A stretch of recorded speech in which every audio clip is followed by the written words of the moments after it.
Hello and welcome to the Temple of Tomes with your host, Indie Comics Jones. Today is April 6th, 2021, and this is episode 263, Nocterra. This is from Image Comics. This is the number 2 issue, coming on at $3.99, and we get a good look at the group that's currently running across Oregon, trying to get to a port that can help them out with their dilemma. The dilemma is the Earth has gone dark for 5 years, and there are crazy mutated creatures out trying to kill them. Only the light keeps them away, and they've got most of the major cities have fallen. So there's just these small outposts where they keep them lighted 24 hours a day. Here we have Val Riggs. She drives this semi back here, and she's what they call a ferryman. So she's taking passengers. She paid passengers from outpost to outpost, and supplies as well if needed. This is her brother Emery, and this is her current payload, Dr. McCrae, and his granddaughter Bailey. Now they hold a special secret, as they find out in this issue, which actually caused the darkness that the whole world has been plunged into. And there's a lot of carnage you can see down here. This scene doesn't actually occur in this book, but we'll go through it anyway. It's a nice pose. It's just kind of like a roster type pose here, what we got going on. Just to mention, her brother Emery has caught the sickness. If you stay in the dark too long, your gums start turning black, and then it can spread to the rest of your body. Now, if you can get under a certain type of sun lamp, that could possibly reverse the issue of them turning to these creatures, mutating these deadly cannibalistic creatures.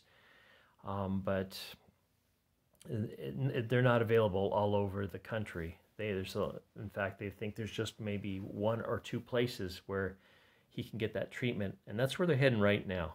So let's start it off by talking about who's working on this. Well, the writer is the famous Scott Snyder. Doing the art and doing a very, very good job is Tony S. Daniel, with the colors, Tumo More, and the letters is by And World Designs. The editor is Will Dennis. So what we've got here is a flashback to before all the creatures started arriving. They have the group getting together, saying prayers, candlelight vigils, trying to just kind of calm everybody down and pray for hope and hope that God's coming, because they really didn't know what was happening at first. Then later on, some of the people started getting the disease if they were ventured out in the dark for too long, and they started mutating into these horrible beasts. All the wild animals and such have already mutated because they're always out in the dark. So cats and dogs, birds, everything is taken on a new life of their own, and they seem to be able to reproduce on top of it. So it's quite a crazy atmosphere. So this flashback continues, and apparently the parents have gotten sick and they're disappeared, so they have to make it out on their own, and they're grabbing every battery that they can find, and just hoping they can find a place that's safe for now as things start to deteriorate.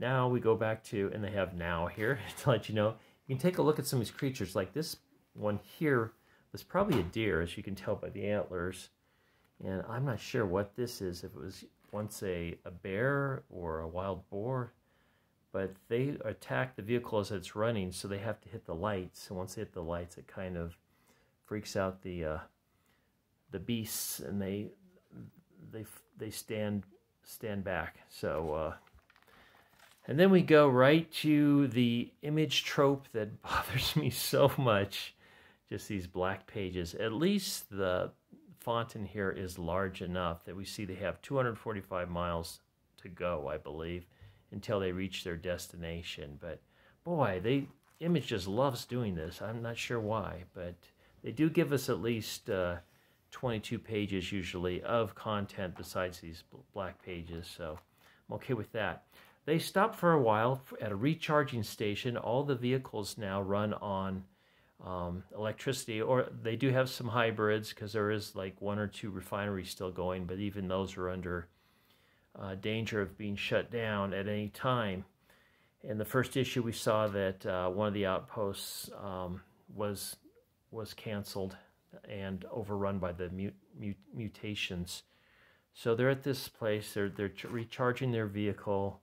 As you can see, there's all these lights around to keep the beasts away. And while they're here, Val goes off to check one of the traps. They set these traps up to catch these things, and basically they need food, and this is where they're getting their food from, is catching the little mutated varmints and eating them.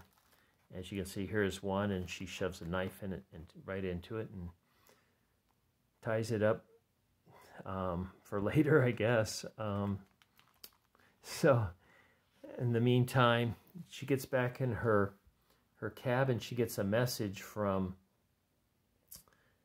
the outpost that she had just left, saying that Blacktop Bill was there, and he's looking for the grandfather, Dr. McCrae, and Bailey. He wants them. He wants to kill them.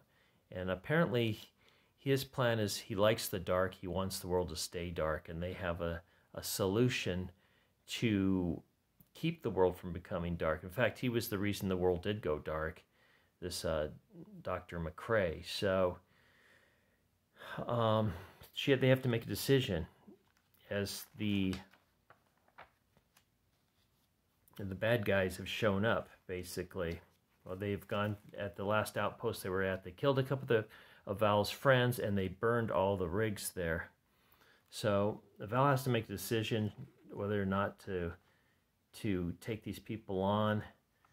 But before they really can make a decision, Blacktop Bill and his gang show up, and they're saying, turn the grandfather over right now, and the daughter and the granddaughter, or we will kill you as well. In fact, they want to lock Val up with her brother, let her brother turn, and then tear her to shreds.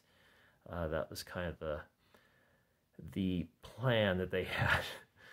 So Val's thinking it over. She finally gets the Dr. McCrae to fess up why he's going there and what he's done. And so she backs up the vehicle as if to unload her quarry, and instead drops some flash grenades, it looks like, and sets up a wall of fire, much to the delight of Blacktop Bill, because I guess he really revels in the chase. And that is where we end, right there. So it is a recommend. It is a pretty highly interesting storyline on this one. It is another post-apocalyptic setting, which, you know, like probably about a quarter of all books are now. We just did earlier reviewed Geiger, and that was one. So, yeah, good story, good art, good coloring. The dialogue is great. Scott Snyder's doing a really nice job on this. I think he's got a personal stake in this, and he's doing the best job he can. Maybe he's thinking this is going to become a Netflix movie or something like that. So, and maybe it already has been signed for one.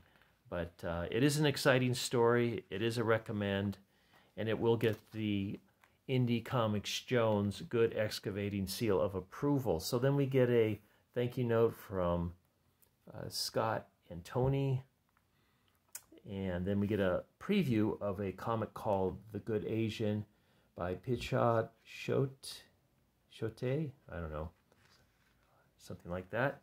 And just very quickly, The Good Asian is a detective. I think he's with the police department there. So here is the cover for Nocterra 3. It looks really good, very exciting. I don't know if it'll be this exciting, but or if this is an actual depiction of what is going to happen in 3, but it does look good. Coming out in May of 2021. So we have that to look forward to. This is a story about all the things we can't see. Nocterra. The cover here was done by Tony S. Daniel and Tomei Morey. So there's your cover for this one. So thank you for stopping by and listening to this review. As I had mentioned before, this is getting the good excavating seal of approval. I'm going to go on and review number 3 when it comes out. So as always, please subscribe, please like, please leave comments, and we'll get back to you on those comments as soon as I can. And we'll see you next time at the Temple of Tomes. This is Indie Comics Jones bidding you adieu. Whoa.